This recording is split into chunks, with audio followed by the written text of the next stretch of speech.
Hello, welcome to this week's edition of CXNext Live. This is your host, Ryan Lester. Great to have you.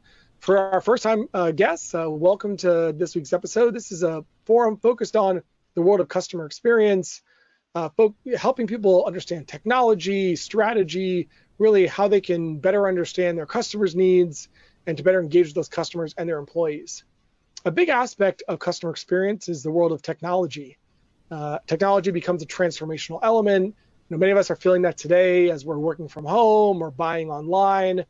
Technology drives a lot of the digital transformation and changes we're seeing in our everyday lives. And in the current environment, technology has been great. We can still shop, we can still get groceries, we can still find out news and information. So it certainly has been a catalyst for, helping take all the stuff that we're feeling in this dynamic world of COVID-19 and making it accessible and available and something that, helps us feel a little bit more normal in a very trying time. However, technology is a space that also can be, challenging, can feel a bit daunting or hard to understand, and because it's complex. Understanding technology is hard. It often requires you building on existing technology, having access to things like good internet connectivity, access to computers, access to tools, and so an important aspect is making technology more accessible to a broader audience. So whether it's someone that's in a technology role and maybe they work for a Google or an Amazon or a company like mine, Log Me In, or they go work for a bank or a retailer, that when they're using technology in their day-to-day jobs, they understand it. It's accessible, and once again, they can leverage it to make a better customer experience, a better employee experience, to make change. And so I'm really excited about this week's episode where we're going to explore further how we open up access to technology, not just for the largest companies in the world, which is great. It's obviously great to get Google in more people's hands, but how we do it to parts of our communities that maybe don't have access today. Because as we've seen, more diversity of thought, more diversity of opinion, more diversity of culture leads to better outcomes. And what I'm excited to dig in today is we're working on that here in Boston, both with my guests and broader within Boston, on helping to make technology more accessible and bring it to groups that today maybe don't have the same accessibility as someone like myself, a white male, who throughout my life has had options to interact with technology. And so I'm excited to dig into this topic. It's something that we're going to spend more time on over the next few months.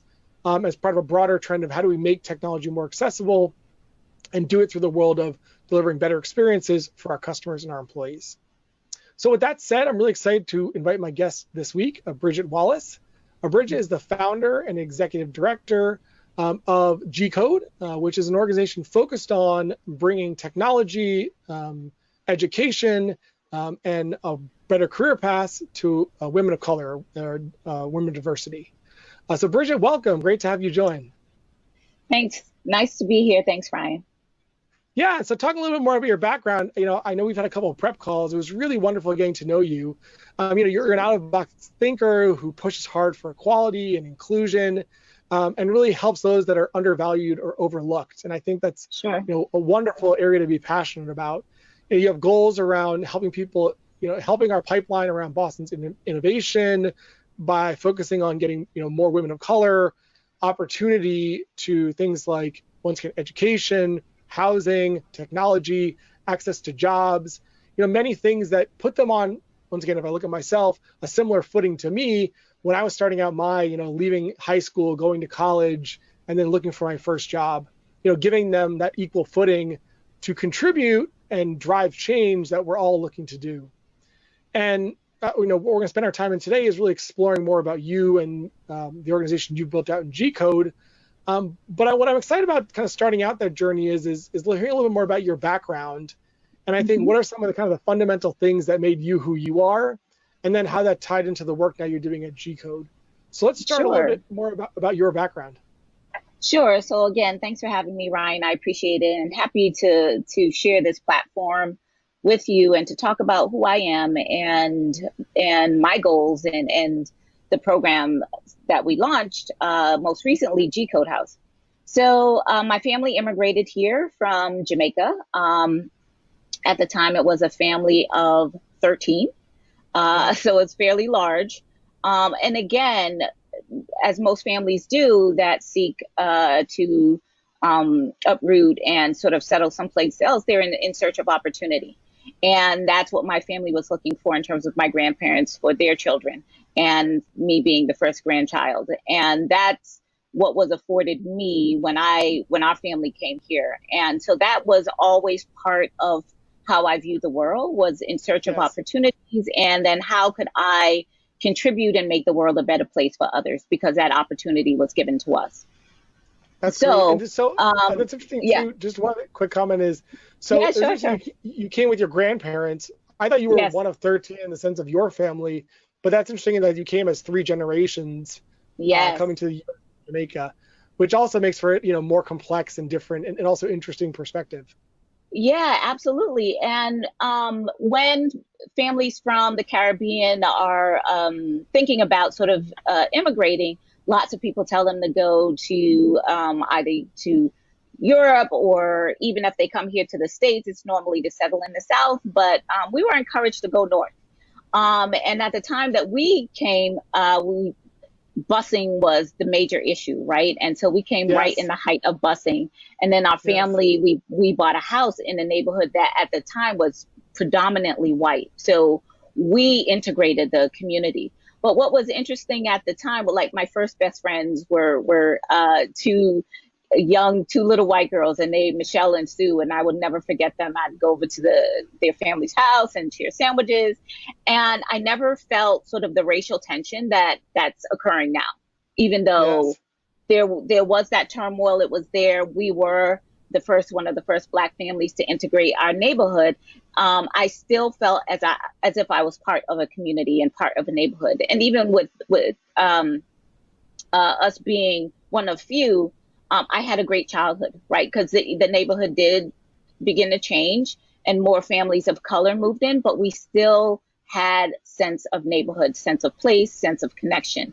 And so I learned how to talk, how to work, how to play, how to be with a variety of people. And so that really grounded me in the work that I would later go on to do. Yeah, and there's one thing I know we'll touch on this quite a bit throughout our time today, but is that importance of that network, that sense of community, and and obviously throughout your life, there's lots of networks. There's your family, there's your Right. local community, there's your if you're fortunate enough, there's your undergraduate organization or grad school, people you go to school with, or there's other type of networks you have like social networks. But I Right. think that's so important and so critical. I think that's something that we'll see that will play through the work you're doing at G Code House. But even as a CX practitioner, there's like other people I lean on and learn from, and I think it's Absolutely. so critical that we can build those kind of connections and those networks for folks. Right, absolutely. Community is key. And as I said, it was my community that supported me, and that it started from my family and my house, but also it extended beyond that, right? Beyond the borders of our house and into our neighborhood. And it's that sense of community that I've often sought and that I seek to create. And so that's part of the core of G Code, is creating a community where you feel supported, nurtured, valued, seen, right? So that you're able to be your best self. Absolutely, absolutely. And then so so that was kind of the foundation of the house here of you growing up as a young person, and then you went on to study urban planning, and I think that also I gave you did. a unique perspective of obviously there was the community aspect, but then how do we build cities in a way that help to um, make them better and build communities that we can make thriving communities that can then lead things like the tech resurgence that's happening in Boston and other things that uh, help us to be a world-class city. And so Right. tell me more a bit about about that background for you. Sure. So I went to Tufts UEP program, which is Urban Environmental Planning Program, and it was in that time frame and in that space that I realized that policies are crucial to how we live, right? And they can shape our neighborhoods, they shape our communities, they shape um, where people can live, right? And the impact that policies can have, it can be beneficial or it can be detrimental. And in my studies, I had to read through a lot of case studies and look through a number of different policies that impacted um, how particularly undervalued or marginalized communities functioned across the United States, right? And you Yes. look at Yes. urban renewal, I would examine urban renewal, Hope 6 projects, to redlining and all of these things. And you began to see the pattern, right? That there was a pattern emerging here of a particular people were either through policies or procedures were left out of fully participating in our country, right? Yes. And to me, I had a role to play in how we needed to think about policies differently and how we should begin to change those policies. So I focused on economic development and housing, right? And wanting to see if there were ways that we could have a deeper, greater impact around um, bringing an equity lens to that, right? Yes. And undoing things that were harmful and detrimental. And then how can it's, I don't think we can make up for it because it was over decades, right? Yeah. Agreed. Yes. Yes.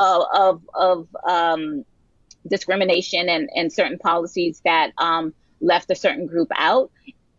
So I think we have an opportunity to do things differently by looking at what was done prior to and where we need to go, right, in order to make things more fair and more equitable so that more people can move into the space of home ownership. More people can contribute and be part of growing and emerging economies. And for me, it was really putting a fine point on it to talk about Black and Brown communities and where they suffered the most and how we could begin to address or redress those bad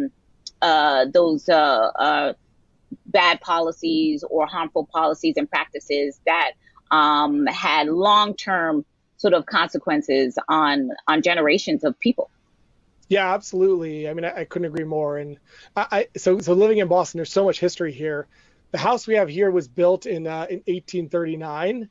Mm-hmm. And like when I think about all the change of, the Civil War and the Great Depression and the Civil Rights movement, it's crazy to me to think that there's this house that we live in that went through all that. But Right. just to your point, like it's been, that long since the Civil War and we're still, fighting the fight. So I think that why I bring this up is, it's such an important point.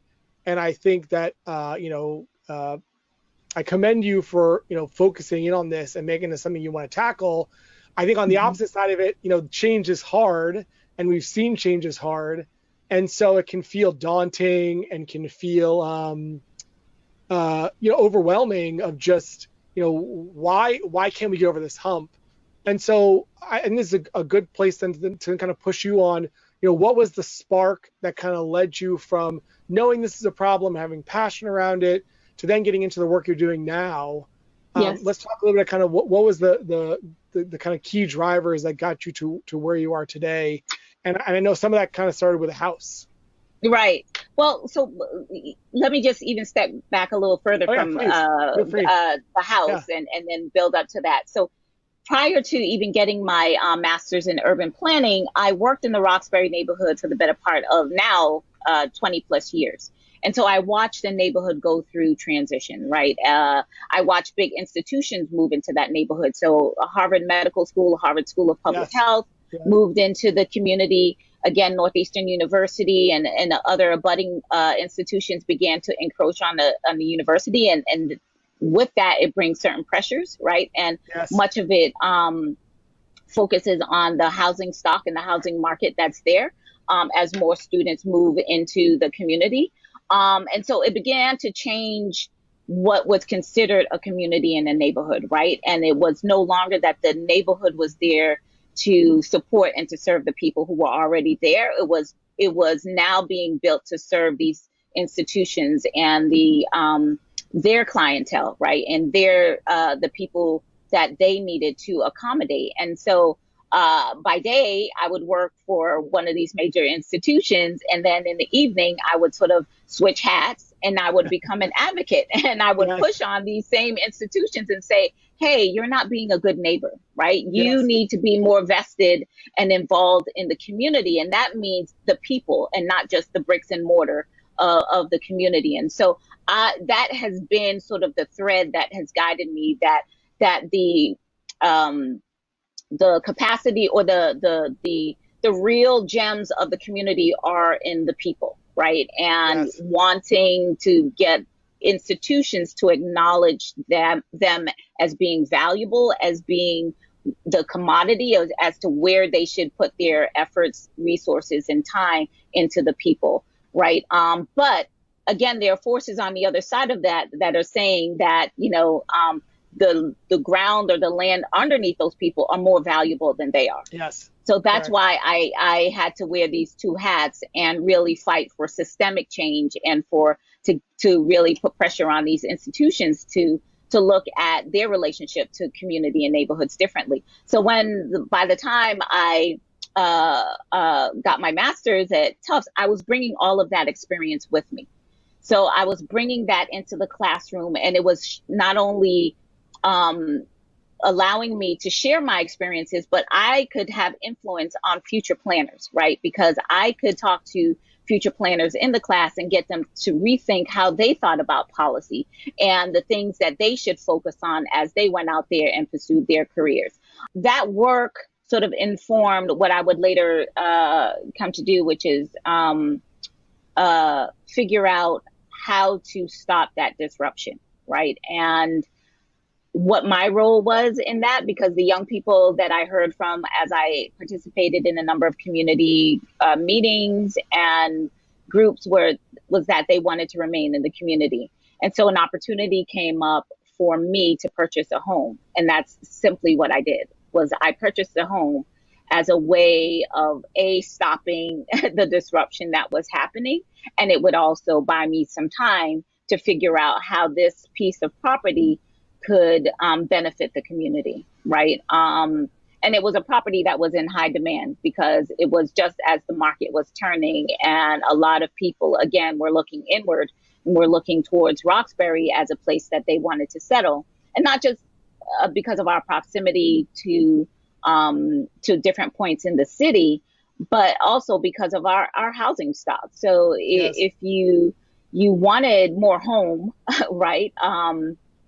For reasonable or market rate price or cost, then you were able to get that, right? But for many people, that was not or still remains not an option, right? Because they don't have the income Yes. that would afford them the opportunity to purchase homes at the going market rate. So I had that opportunity, but what I also did and want people to know is that I accompanied my offer with a letter that demonstrated my relationship, not just to this home, but also to the community.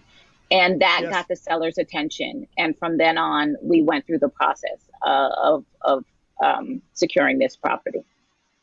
Yeah, and I think there's so many things that are critical to what you've mentioned that I just want to reinforce. Is like, one is, the importance of the people.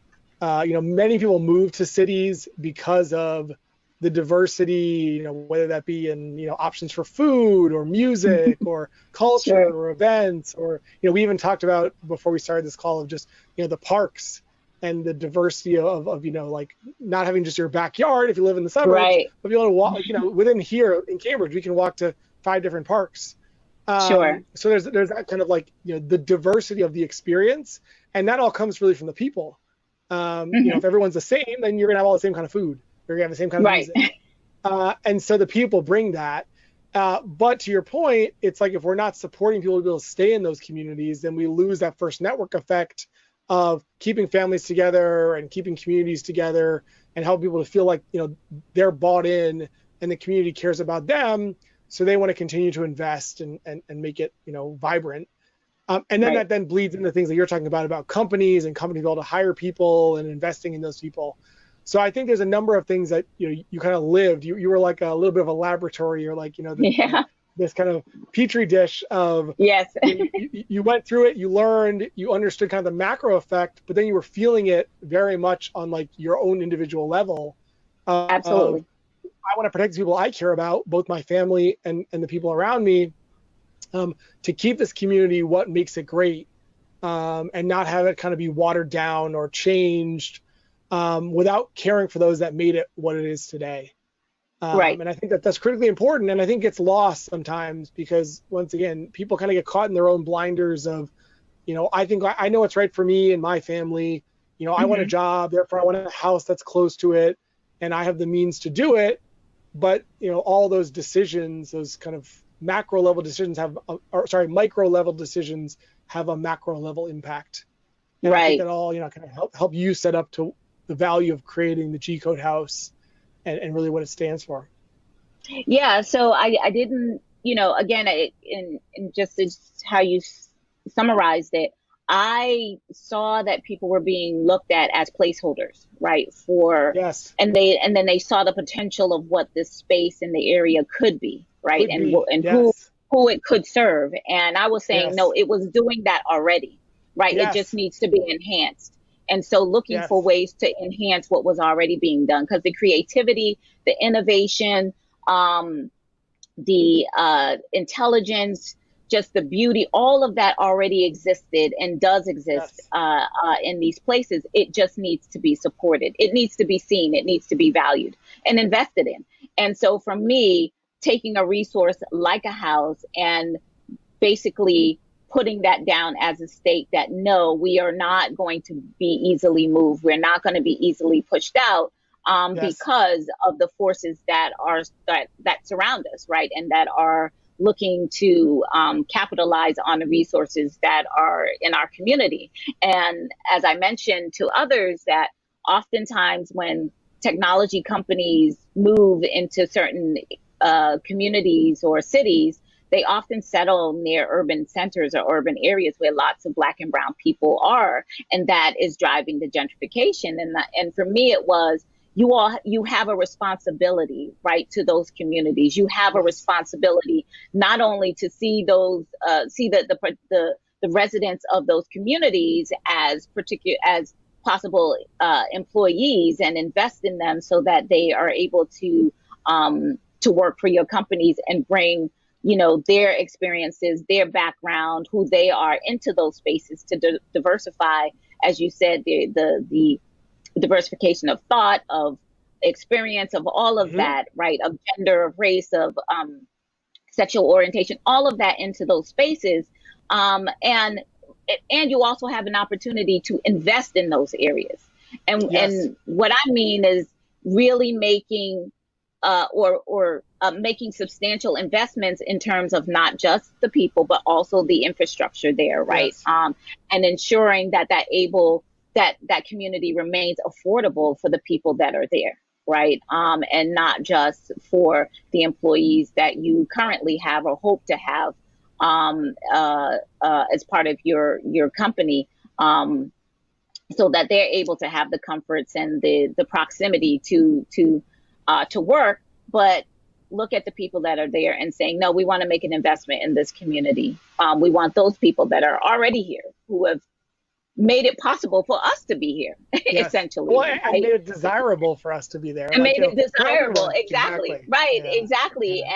And so for me, it was pushing on them to push on the powers that be at all levels of government, from the state, city, and other local levels, to say, we want policies and we want to support you in policies that allows for the people that are here to participate in the progress and the renaissance or the redevelopment of a particular area. And we're looking to partner with you, as opposed to being, this like a hostile takeover. Instead of a peaceful merger, it becomes this hostile takeover, right? And that's where you get the tension, and that's where you get people looking for ways to resist and to fight back.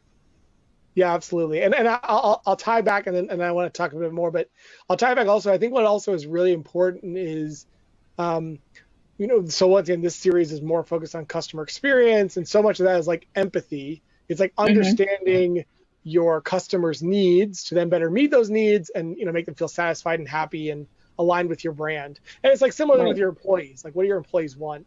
And I think what's really interesting here, as a connection point, is that there is a desirability. People want to live in cities and in diverse areas for reasons, right? But also there's that having empathy for, once again, the people that made it great. the people that have been there, for generations, or have Hmm. invested in those local corner stores or those great, Right. place where you can listen to live music, or are Hmm. out playing music on a daily night. Right. And so I think that that's an important part of this is how do we get away from it being about like just about the almighty dollar, which is important. Companies have to make money, but it's Right. about why are they going there in the first place, and then who is our stakeholders. And it's not just, to your point, our employees, or maybe what we think are our future employees, but all those things that make that a desirable place to be.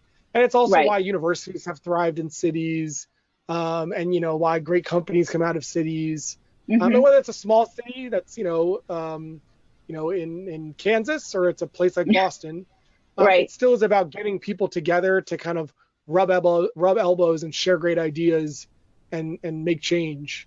And so I think Hmm. that as a premise is really important. So we're going to take a quick break here, do a station ID. For those of you that just joined, this is CXNext, a weekly series we do focused on the world of customer experience, how you can build a great strategy, enable your employees, follow up trends and things that are going on, for example, with the broader changes around COVID-19. I'm really excited for this week's episode. We're taking a slightly different approach, talking about the world of technology and how we make technology more accessible, more available. Joining me this week is Bridgette Wallace, who is the founder of the G Code House here in Boston, which is focused on making technology more accessible to women of color from 18 to 25 years old, so that they can make change and bring technology to their own communities, but also to large corporations and to the world of customer experience. So Bridgette, great to have you. Excited to dig in more on some of the topics we talked about earlier. One of those was you talked about a house. And tell me more about how a house played a big part in your story around G Code. Sure. So again, with corporations and businesses, they need to expand on, I think, their corporate social responsibility, right? On the definition of that, and it should include Yes. do no harm to communities, right? And there's a lot of harm that's being done, and so I think they have a responsibility to address that and to join with others in fixing some of the harm that they cause. But for Yes. me, it was what benefit can I bring to my community with the resources that I have in my control, Yes. right? And we all know, well, I shouldn't say we all know, but anyone that owns a property know that, if you own something, it's much harder for you to be displaced, right? Yes. So Correct. it's important that people see home ownership as also a means or a way of resistance, right? And resisting the forces that will try to move you out or push you out for their own benefit. So, in having G Code House, which didn't just happen because I had to figure out, what was needed in this space. And so I looked at what was occurring near tech companies, and this idea of co-living came up, right? And I said, Yes. well, that's an interesting concept that has taken hold um, in San Francisco and other areas, and then could that be something that we bring here? But I said that's still not enough in terms of the population that I was looking at. So I knew that we had to overlay an educational and training piece onto the co-living Mhm. piece. And that was the formation of G Code, which is a co-living, learning, and working space for young women of color, 18 to 25, to be able to pursue careers in tech, right? Because they needed that on ramp. They needed a place where they could be explore the possibility of the opportunity to participate in tech, be it as an Yes. employee or as an entrepreneur themselves. So Yes. who and where was that space for them, right? And when I looked around, I didn't see that space. And not just that, this is a particular group that we are targeting because these are young women that would have graduated from high school. And once you graduate from high school, resources tend to not follow you. So for them, it Yes. would be even a more insurmountable sort of um, obstacle for them to take time off from whatever they Yes. were doing, either working full time or just graduating from, or looking to go to college, or not quite sure what they wanted to do, for them to fully participate in a standard boot camp or do other things that, essentially would be cost prohibitive, because a 6-month boot camp can run you up to $20,000 for 6 months, Yeah, right? well, certainly. So, Yes, and I think too. I totally agree with this. And also, you look at, then there's the risk of, well, then I want to, so much of learning is doing. right, And like, let's say they said, oh, well, I got a great job at a startup, but it doesn't pay as well, and the startup may not be around in 6 months. And I have right, to pay rent in a very expensive right, environment, and I have college tuition or college loans. I mean, there's right. so many hurdles. So then So people many. make the conservative choice, and they're like, well, I'll go take a job at a big company, or I'll go, Right, do whatever. Or maybe I work a full-time job, and then I work a night or weekend job to kind of, right. make up for my loans. But I think to your point is, like, they don't have that kind of safety net to say, I'm going to be more adventurous, more forward looking, and push myself because I do have all these things I need to be concerned about. Exactly. And that's exactly what we're trying to provide for them in this space. And Yes. so we have the property. It's not fully functioning yet in terms of it being a space that will, when it's fully renovated, be able to house up to 14 young women living and Yes. learning in that space. But we are on track to do that. So we are raising the capital in order to renovate that space. And I should also mention that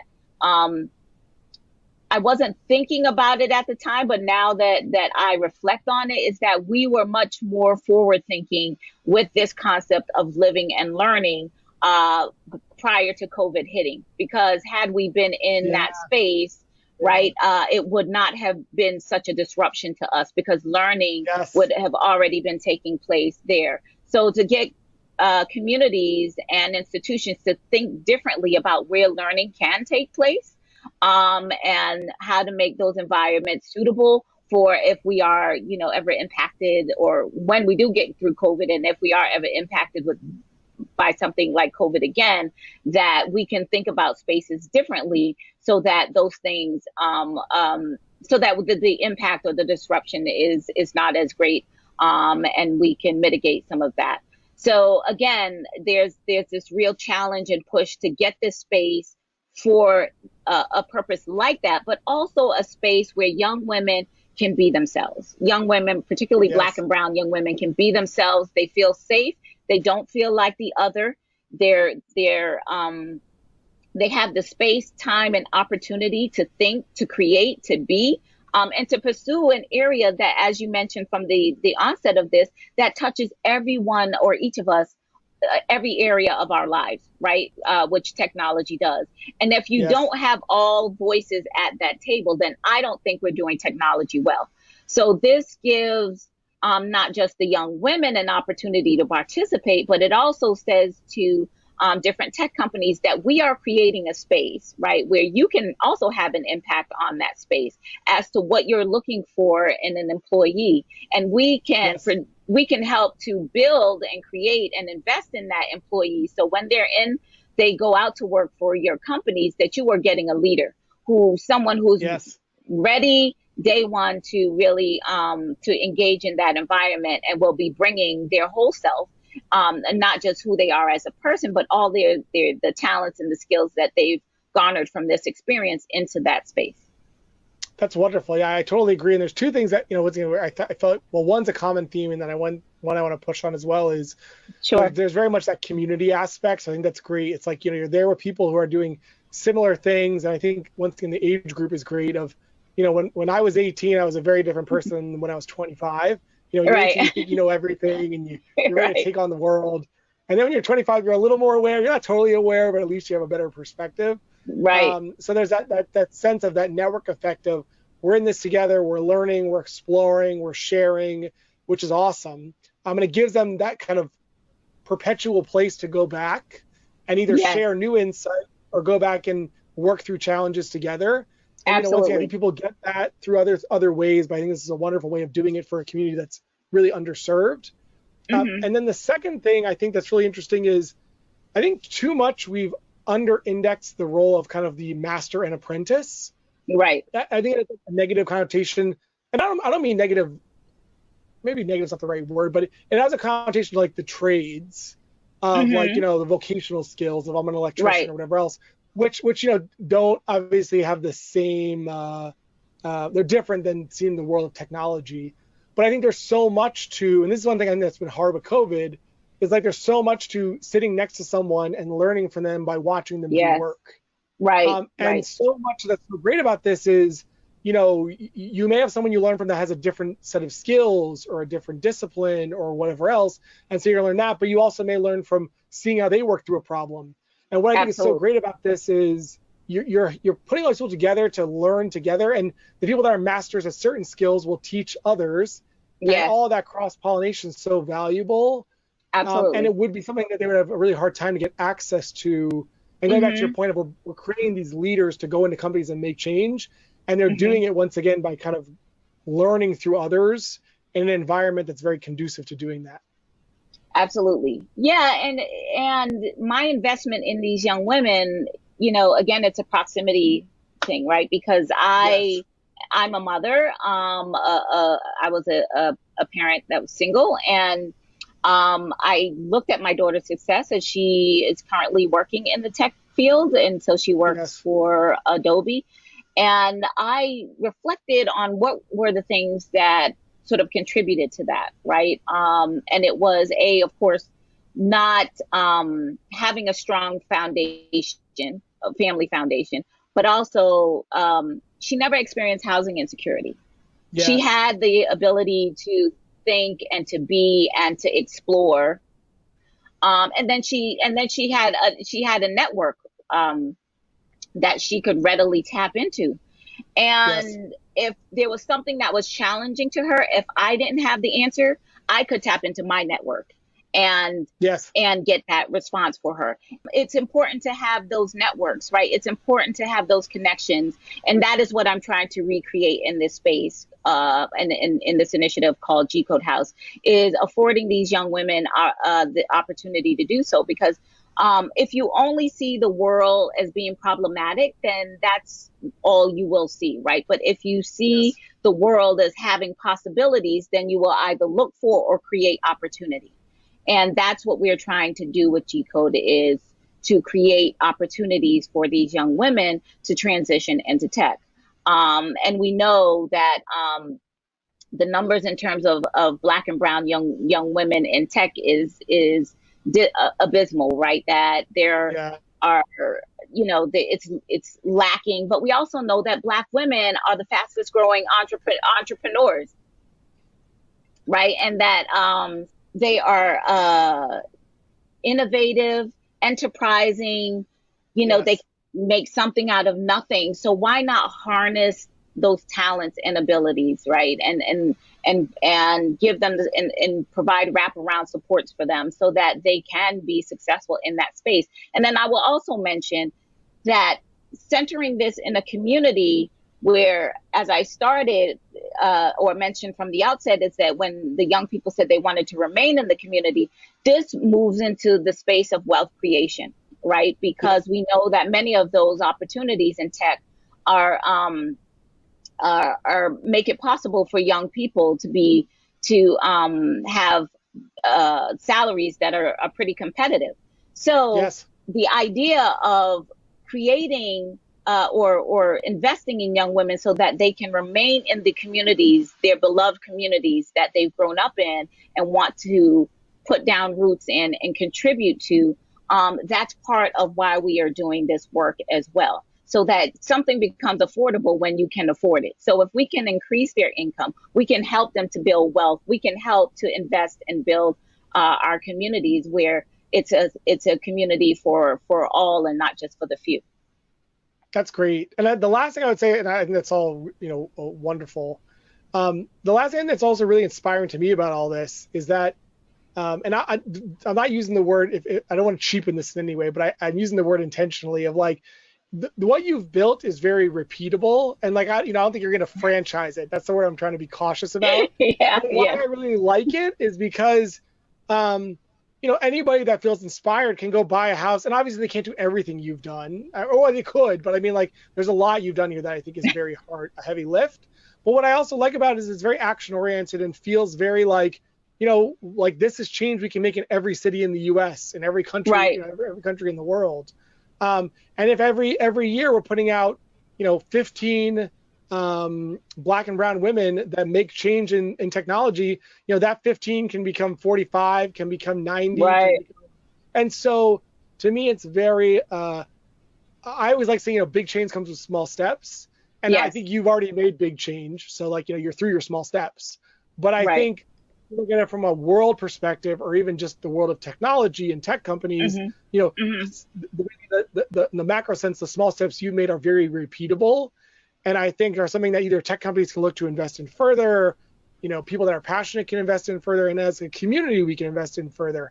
And, rather than having your one location in Roxbury, we should have, one of these in every, area of Cambridge, and one in every part of the city of Boston, and they each build their own flavor and style. Yes, yes. And they each, once again, to your point, represent their part of the city and the culture and the things that make, Cambridgeport, where I live, versus Roxbury, versus Charlestown, versus, Everett. They represent each of those areas and help to, make them a strong community of people that, feel empowered and are making change and doing it through technology. So in any case, that's the thing I also find very inspiring. And once again, I don't use the word franchisees to discount it, but more of like, there's a model here that I think we can make successful in many ways. Right. So last comment I have is, I know we're running short on time, but but just of what's next. So what are you excited about next? I know you're going to be moving to a world where you'll be opening up to actually have these young women live there. But I guess what's the next horizon for you, and what are you excited about? Sure. So I'm excited because without having the living component, we did launch the program itself. And so we launched a 10-week program where we invited 16 young women to work with us every Sunday for 10 weeks at the Boston Public Library. And then COVID hit. And so we had to pivot to online training. But what was again, most rewarding from that experience was all 16 of the young women we were able to retain. They all completed the program, excited about continuing their education and pursuing a career in tech. Some of them went on to move into other boot camps and were accepted into other competitive boot camps. And so they're doing that work. And we are also sponsoring and supporting some of them in that effort. And we are excited about taking on our second cohort and also raising the capital so that we're able to move into that living component and offer those young women not just a classroom experience, but also a living experience in which they will be leaning and supporting and working on with each other, but also able to invest in a community at large, right? And part of a community that is in transition, and where the community can see them as valuable and surround them with the support and the care and the nurturing that they need. So yeah, we're super excited to be hopefully this fall and winter taking on our second cohort and continuing the work that we're doing. I have a great team. It's a team of primarily all volunteers, young women who are in that particular age group that we are targeting.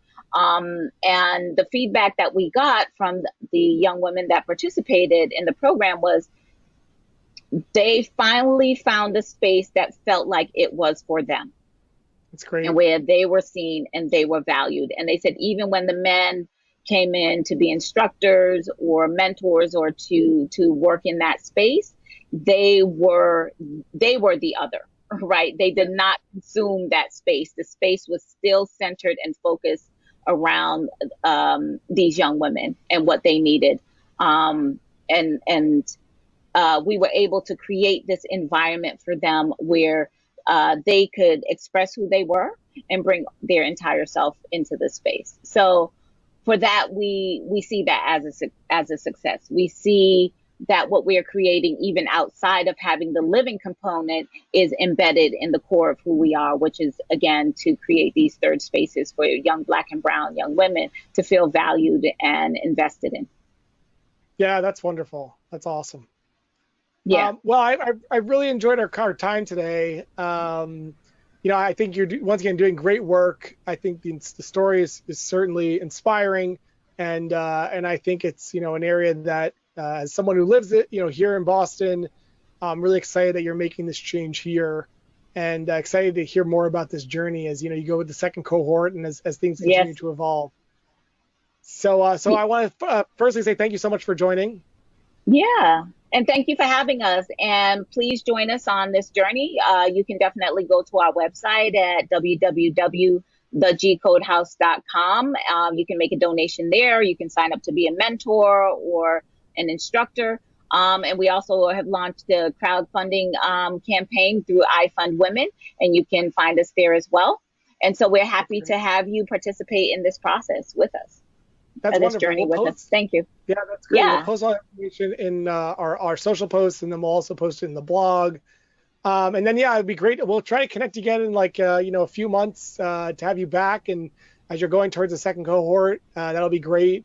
And then certainly I know if anybody has questions or comments or wants to reach out to you, we'll put them in touch with you as well. Yeah, absolutely. I want to thank you so much for joining, and thank you for all this inspirational work. Thank you, Ryan. I appreciate the time. Thank you. Thank you for allowing us to share our story.